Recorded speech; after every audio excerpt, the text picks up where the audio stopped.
Thank you both for taking the time to do this. It is a pleasure. We'll start off nice and simply, individually. How are you doing at the moment? I'm doing very good. It's autumn here in Norway, and beautiful colors outside. Yeah, I'm doing okay too. I just got in from the train 1 minute ago, so now I'm all set. Yeah. Wonderful, wonderful. We are in the latter part of the year, of course. It is coming to an end, 2023. So looking back at what you've done this year, what you've accomplished this year, are you satisfied with the year overall? Yeah, absolutely. Yeah. I'm very satisfied. Only thing I wish we had more time, actually. It's like we've been very busy. We are a really DIY band, so it's we're only 2 people working around the clock, and so we need more hours. Yeah, and after COVID, it's great to finally have things to do. Yeah. Or travel. So it's a luxury problem that we have a lot to do. Yeah. We would call that a first world problem. If you Yeah. know that term. Yeah, definitely. Yeah. It is fantastic to hear that you have been so busy and that there aren't enough hours in the day to do everything you want to do, particularly as you already said, coming out of COVID times, getting through that, still being able to perform and do what you want to do. So to have a busy year, it's simply wonderful to hear. And you have done a lot of fun things this year as well. One thing that I think must stand out for you guys is the time in the Mojave Desert. But you tell me, what has been the most fun thing you've done this year? That is definitely one of them, playing in the Mojave Desert. Yeah. And that whole trip, that whole US trip. It was a lot of highs and lows on that trip because we were missing all of our luggage and stuff. So we were very scared to play at South by Southwest because our looping system and my pedal board was gone. So we lost all of our suitcases. So it was like we were stuck at the airport a lot of the time, and also the battery we used to film in the Mojave Desert and our backyard jam cut out in the wild didn't come. So British Airways put them in London instead of Austin. So. So a lot of chaos, but when it finally solved itself, then it was amazing. Yeah. And of course, you watch that work and you watch those videos and you think, you look like you had the best time and it was warm and it was sunny. But I know that desert. I know other people that have filmed there and cold, right? Yeah. It's freezing. Yeah, definitely. We were talking about it, that my skin were looking like I was 90 years old because it was so cold, so it was sagging. It looks so beautiful and it's so sunny. We never have that kind of sun in Norway, so it's very confusing to watch the movie. Did you get all your luggage back, by the way? Yeah, finally. Yeah, finally. Yeah. Good. For the last concert in Austin. Yeah, after over a week. Yeah. I'm glad it turned out as well as it did, considering all of that. What other highlights of 2023 do you look to and for to feel satisfied? It must be one of the best things of our career was the release of our vinyl, our first ever vinyl. Yeah, that was a very very cool. Yeah, we have dreamt about having a vinyl, but like the prices after Corona and everything, it's like crazy with the vinyl prices. So we were sure we couldn't afford it, and we set up a campaign, and it went really well. Crowdfunding campaign. Yeah. I mean, it's a great way to do it when you are a DIY band. It's a great way to get those funds, but also because the fans are going to get something out of it as well. And you're right, vinyl, not only does it cost so much, but getting the vinyl distributed to do it in a speedy time seems to be a big issue coming out of COVID. I take it you didn't have any problems there. It was maybe 4 or 5 months, I think, delivery time. Yeah. But it was all planned out, so it worked quite nicely. Yeah. And also it was a cool thing because people asked for what our color is yellow, and the vinyl, they could say what they wanted, and it actually happened. So when we had like a release a couple of weeks ago, they said like, this is very special that we could say we want this and we get it. So that was fun. Yeah. I love that you've had these little challenges, but you've overcome them, and you know you have such a positive outlook for this year. And there's still, of course, plenty more to come. You are taking a wander onto UK shores in October for a run of dates around this country. As of right now, Plymouth, Bristol, and my city, London, with more to come soon. Yeah. Yeah. This is your first time touring the UK. So I would ask, what does it mean to get to play here? A lot. Yeah. It's weird because we started off playing in some shows in Asia and stuff, and I'm half Filipino, and before this band I was just a guitar player, so I didn't want to sing here in Norway, so we thought like we had to go as far away as possible, so we went to South Korea. So it's been like a strange journey, getting here, and like London should be on the top of the priority list, but we were so scared because like all of our idols and stuff are from London and UK, so it's we go to South Korea and test it out there, and Philippines and the US, and then UK. Yeah, it's incredible, because when I got given that headline and I thought, okay, that's cool, but then I saw everything else you've done up to this point and thought, wait, how does this work? How do you go to the US? How do you go to Asia before like the UK? I almost didn't believe it was true, and it's like, okay, no, it actually is. It turns out that it is, which is incredible in itself. What do you have a sense that the UK kind of gets Ask Carol, that they understand what a unique entity you are? I think so. From the comment section, it seems like that. I hope so. Yeah, I hope so. Or they will maybe get it soon when we have we want to tour more in the UK, and so this will be the kind of first test run, and hopefully it goes well, and we are hoping to do more gigging over Christmas. I kind of weighed that question because I've also done some nosing around and digging and comment searching and looking into it, and I can see there is a lot of excitement about your appearance over here. People have been asking for this for a while. So like I said, you've got Plymouth, Bristol, and London. Now, do you have more dates ready to go, or is it still just in the works? Yeah, we got today, or the last couple of days, we got confirmed Manchester. Beyond the Music. Yeah, Beyond the Music Festival. Wonderful. And also 4 gigs in Scotland. Yeah. Of course, you can't come here and not go to Scotland. Yeah. That was actually kind of weird because we played in South by Southwest, as we mentioned earlier this year. So we met a band there the first night from Scotland, and they said like, oh, we should play together. And so that's the first thing we actually knew, that we were going to Scotland. Yeah. Fantastic. Luckily we have something in London too now, because otherwise it would be just Scotland. No, already it's a trip around the country, which thankfully, because of the size of this country, you can kind of do over a nice week period. Any thoughts, any possibility of anything in Wales or Northern Ireland, and then into potentially Ireland itself? We really want to come there. So for this, it was really rushed because we've been so busy this autumn, and we had to wait to see if we got London and stuff like that. So we're really hoping to get to Ireland over Christmas. We wanted it to happen now, but it's not enough days. No, we only have 2 weeks. Of period. Yeah. So you have to camp everything into the 2 weeks. Yeah, I'm just being greedy and trying to put you basically 2 weeks. You say, we'll just play every day. You don't need any days off or anything like that. The UK, I do think, like I said, is understanding, and you have a fan base here about Ask Carol. But the international world seems to have taken Ask Carol more than any other specific country. Can you understand why, or do you know why the wider international audience has taken to you so much?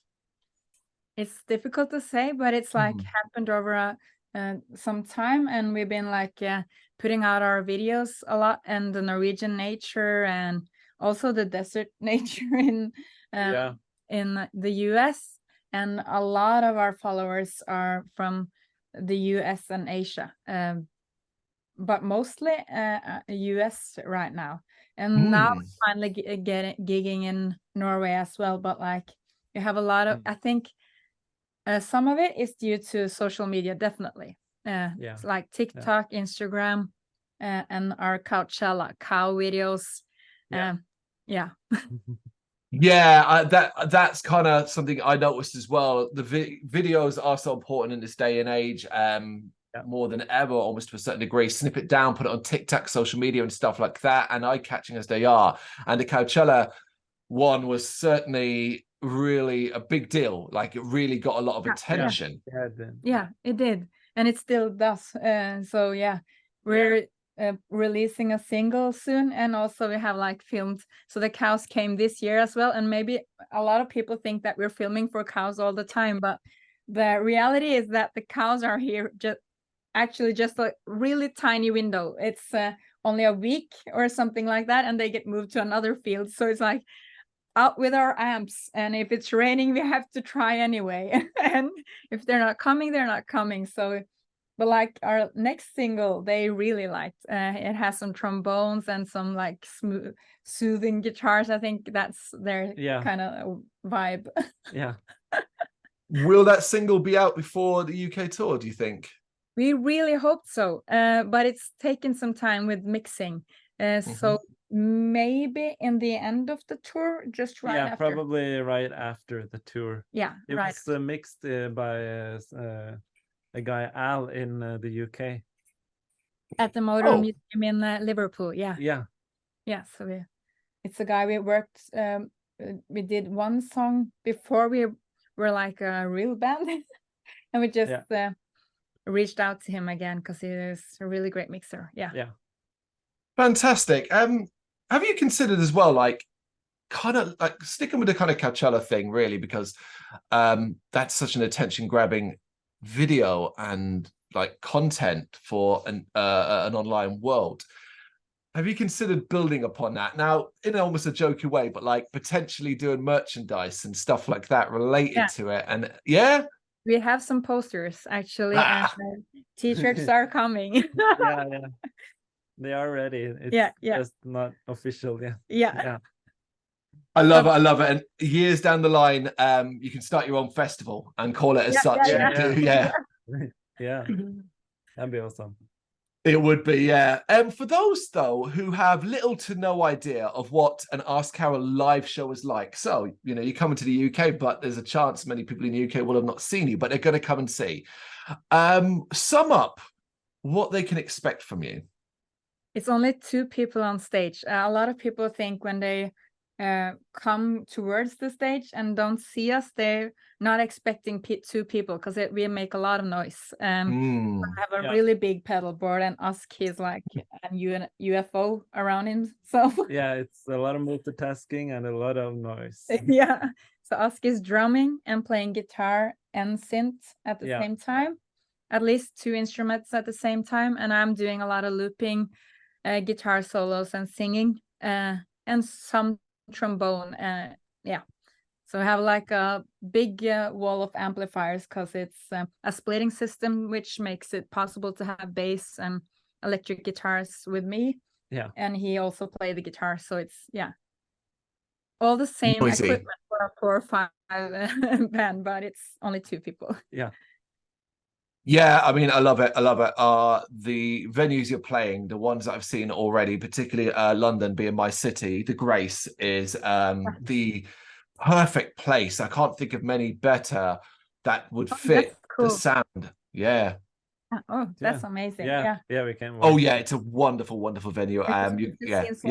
Pictures, and a lot of the time they don't do justice to the real place. So it's it's becoming a bigger deal in this because we're obviously being in London. We've got a lot of venues from varied sizes, from the smallest to the giant arenas and stadiums and so on. And the Grace is becoming slowly a better known name. That's cool. What do you see as the biggest challenge you're currently kind of facing when it comes to pushing this tour and getting people into the buildings? And how do you plan to overcome that? It's kind of, since it's our first tour, we're very fresh or new to the market, so to speak. We don't know how things work in the UK at all. Kind of like when we toured in South Korea, there was a lot of culture differences, and sometimes they're not so noticeably because we look so like each other and stuff, but we've seen like a big difference just from Norway to Sweden. So we don't know how it is in the UK really. So it'll be really interesting to see. Yeah, only one way to find out. Yeah. But the first and the biggest probably challenge is like people actually knowing that it's happening and trying to getting the word out. Yeah, that is biggest challenge for almost any single band who doesn't have a ton of money to spend on marketing, you know. And weirdly, the latter part of this year in the UK, it's the gig calendar it's surprisingly full. Like with the festivals out of the way, everybody's kind of coming over.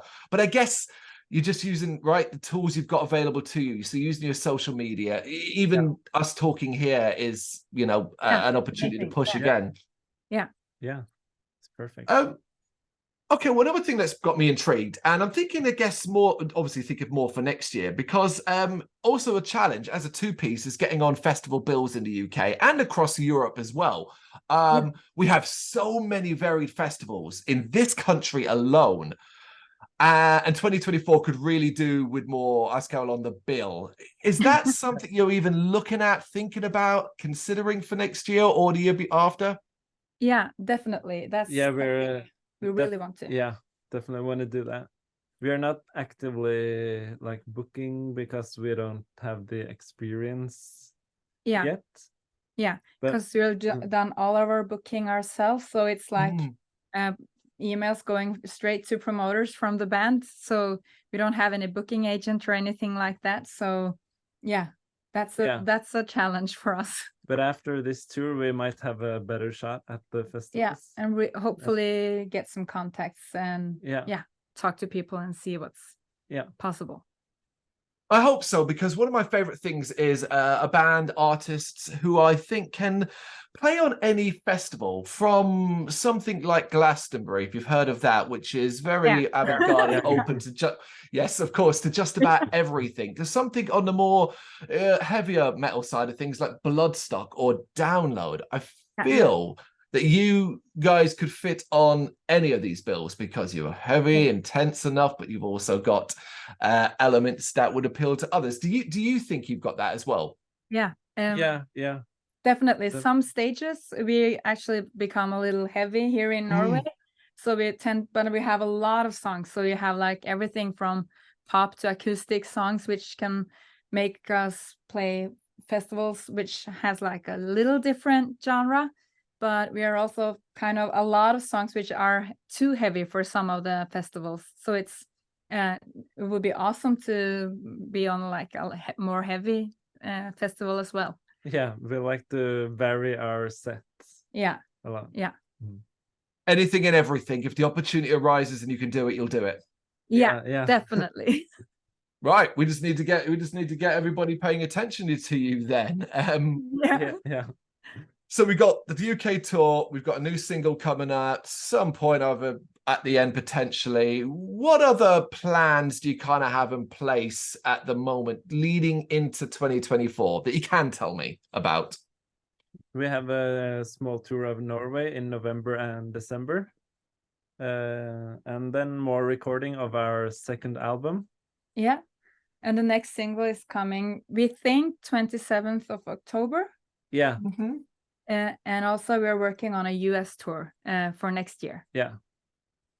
Incredible. I half expect you to say, no, we're going to take it easy for a little while, but clearly that's not the plan. Like, take it easy. Take it easy. Then we get depressed. It's better to just stay on track. Go all in. Yeah.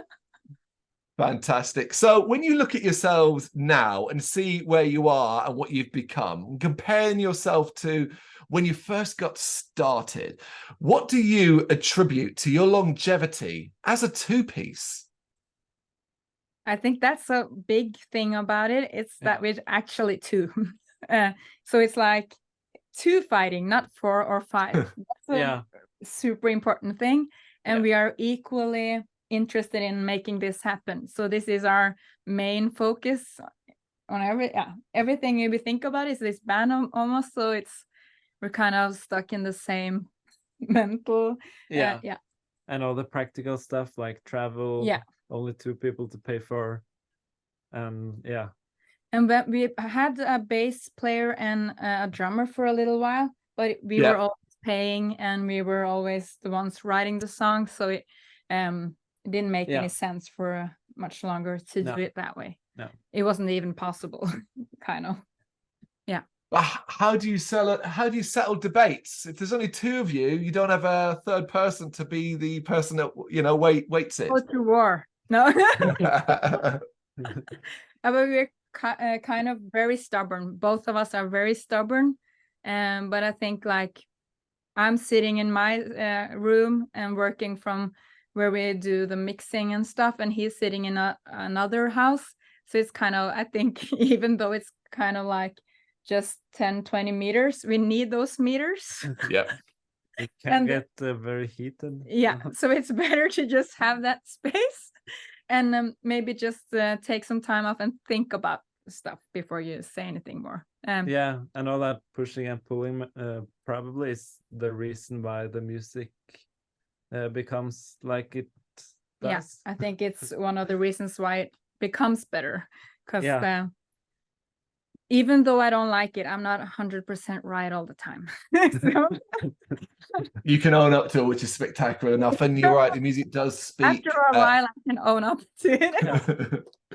The music does speak for itself. It's actually been an absolute joy to learn and discover more about you in recent times, and seeing now full list of dates. I just want to give everybody a quick rundown, a remind that it starts on October 11th in Plymouth. Then you go to Bristol, you got London, you got Manchester, and then you've got your Scotland dates: Perth, Falkirk, Stirling, and Glasgow. So a wicked little run there. You've got, a little bit of a gap between Manchester and Scotland. Are you planning to then kind of spend some time taking in the culture, seeing the parts of the UK, that kind of thing? We might have actually, it's just a plan, nothing is sold, but maybe a little studio session. Maybe. No, fair enough. I did notice there was a big 4-day gap there, and it felt like a big 4-day gap, but okay, guys, we reached the section of the interview where things get a little random. This is Ozzy Osbourne, and in his head are randomized cards. I'm going to pull some out and take it in turns to give me an answer, if you don't mind. Yeah, cool. Okay. Number 77. What would your dream job be aside from being a musician? You first. Me first? My dream job? That would be probably, it would be, if it was not music, it would be making video games, probably. Any particular field that you'd want to work on? Stories, like the visual, sound, that kind of thing? When I was a kid, I really liked Age of Empires. So probably something like that. Amazing. Yeah. How about you? I don't know. Something weird. When I was younger, I was hoping I could dig for dinosaur skeletons. That would be like a paleontologist. My dream job. Archaeologist or something. Oh, yeah. If not that, maybe something with animation or drawings, because I do a lot of drawings for us as well. I like. So still outlets for your creativity, basically. Yeah. Okay. Yeah. Yeah. Okay, this is a total coincidence, but number 2. What is your favorite dinosaur? What is it even called in English? But like for now, just keep it simple and say T-Rex, because I've seen so many movies. The classic. What is it called? The biggest, the longest. I don't even remember. The long neck? Yeah. I don't remember. If you had asked me like 20 years Brachiosaurus. Yes. I think it's called a Brachiosaurus. Yeah. That would be the favorite because it's so huge. Do you have one? It might be the T-Rex, yeah, for me. He's the daddy. It's the daddy of dinosaurs. Yeah. It's the small, shortest arms.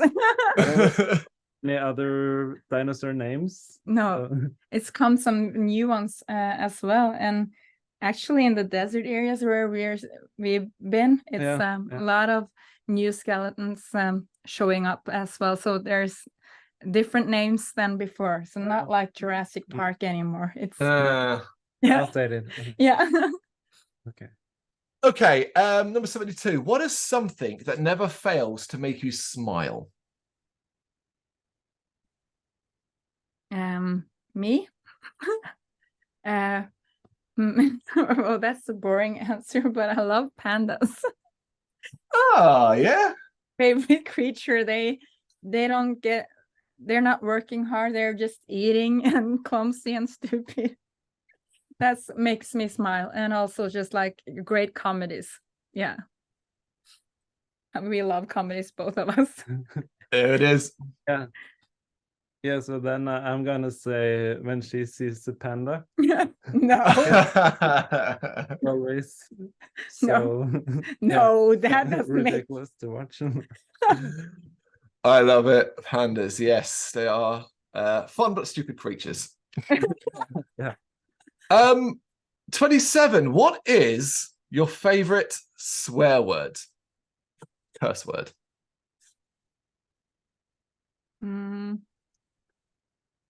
No, it's not in Norway. We only say faen, which means fuck. It's like it goes for everything, good and bad. Yeah. Yep. It works. But yesterday or the day before, I saw something on television, and my mom and dad was there, and they were saying cunt a lot. And my mom said, "What is that?" And my dad said, "You definitely know what that is." That word many times. So for now, cunt maybe. Amazing. Do you have one? What's the other one your mother says? In Filipino? Yeah. Oh, that's many. One of them is very funny. It's really bad. And Filipinos, I don't know any Filipino good words. I only know cursing words. So it's putangina, which means it's like we don't have anything for in English. Yeah, and it was really, every time you mention it for somebody Filipino, it's like, oh. I've seen that. So it's probably not very good. Very nice. Okay, this is a good one because you've done so much traveling and played so many different places. What country or culture has the best food? Oh, that's so many. Yeah, I have to mention a few because it's go for like it. Real Filipino food is really, really good. Or my mom will kill me if I say something else. And my mom's actually a really good cook. And South Korea had amazing food. I really love the food in South Korea. It's funny when we travel in Norway, we always eat Indian. And I see you guys in UK also eat a lot of Indian food. We love Indian food. Yeah, I think that's some of. Oh, and also like a really good steak in America can be really enjoyable. Yeah. Have you got any others you want to add? I want to add the Italian as well. Any particular Italian? I mean, are you a pizza guy? Or do you pastas, that kind of thing? And the pizza, for that matter, and other stuff as well. And also what's the one in Kristiansand, Lebanese? Or something? Oh yeah, Lebanese is really good. Yeah, a lot of Lebanese and also a lot of food from the middle. I think I mentioned all the world soon. And Mexican in LA. Oh my, I haven't been to Mexico yet, but there's a lot of real good Mexican food in LA. Yeah, we have to mention Mexican food. Yeah, because we eat it a lot. Yeah. Well, I can't promise you that when you return from the UK, that the UK's culinary delights will be on your list, because it's mostly a hodgepodge of other cultures and foods rather than an individual UK style. But as you're in Scotland, Scotland has some unique culinary delights. So do make sure you can try out some of what they've got to offer. Yeah, cool. Yeah, what is it called? Is it the same as in Norway? Something with a sheep head, or it's something called in the Scottish food, which is really. Oh, Oh, I've forgotten the name of it. Yeah, I know what you're talking about. Yeah, but we have something similar in Norway, and it's really, really weird. And a shepherd's pie I haven't tried, so maybe. Yeah. Okay, got one more for you then, and it's this. What one thing would you like to understand better? It could be anything in the world that you would like to understand better. Oh, that's many things. Life. Yeah. No. Yeah. Why? Yeah, but also, yeah.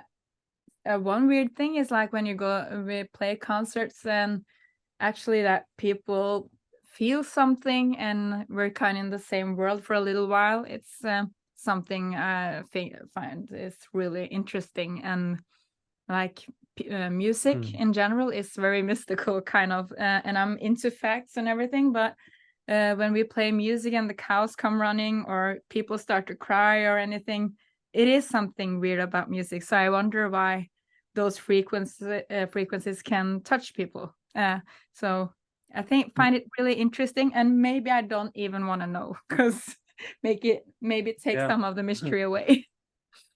I love that, because you're absolutely right. I mean, music in general has the power to, change moods, to make you feel dread, make you feel happy, sad, all these emotions. It's mysterious. Yeah, it is. Right. Just to remind everyone again, the tour, UK tour, October 11th begins in Plymouth and then works its way around the UK towards Scotland all the way up to the October 21st as well. Plymouth, Bristol, London, Manchester, Perth, Falkirk, Stirling, and Glasgow. I hope the tour is super, super successful. And not only that, I hope you have a great time within the UK. I will see you in London on October 13th, as it is literally my neck of the woods, and it's not hard for me to get there. But for now, guys, thank you so much for taking the time to do this. I really appreciate it. Thank you so much for having us. Yeah.